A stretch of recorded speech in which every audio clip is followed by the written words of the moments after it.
మీరు ఇప్పటి వరకు రాసిన పాటల్లో మీకు బాగా ఇష్టమైన సాంగ్ అన్ని ఇష్టంతో రాస్తారు, అన్ని ఎఫర్ట్స్ పెడతారు. ఇది రాంగ్ క్వెషన్ అని మీరు నన్ను అడగొద్దు. కానీ మనసుకి హత్తుకున్న సాంగ్ ఒకటి ఉంటుంది కదా! మొన్నటిదాకా ఒక పాటని నెత్తి మీద పెట్టుకుని మోసానండి. ఇష్టమైన సాంగ్ అంటే ఏంటంటే మొన్నటిదాకా కూడా 'తాను నేను' పాటనే చెప్పేవాడిని. ఇప్పుడు 2 పాటలను భుజాల మీద పెట్టుకుంటున్నాను. ఇటువైపు 'తాను నేను' ఉంది. ఇక్కడ 'రై రై రారా' ఉంది. వావ్! అందుకే క్లాసు, మాసు అన్నీ కలిపి కొడుతున్నారు. అలా బ్యాలెన్స్ చేస్తున్నారు అని భుజాన పెట్టుకొని. సో, నేను ఇప్పుడు ఈ సినిమాలో వచ్చే సాంగ్‌ని పాడించకుండా ఇంటర్వ్యూ గనక ఎండ్ చేస్తే మీరెందుకెళ్లారు అసలు? మిమ్మల్ని ఎండ్ చేస్తా. అదే కదా! మీరెందుకెళ్లారు మాతో సాంగ్ పాడించకుండా అని చెప్పి అంటారు.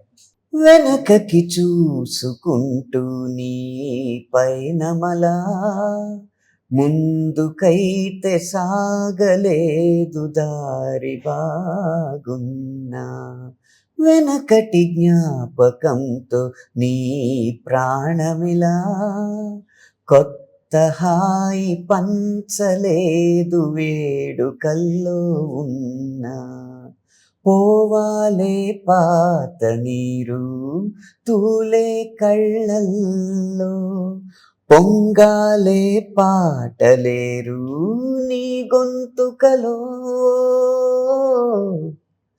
తొలి ప్రేమే తోపు కాదే అమ్మడు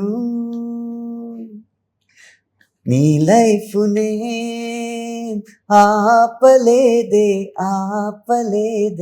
ఎన్నడు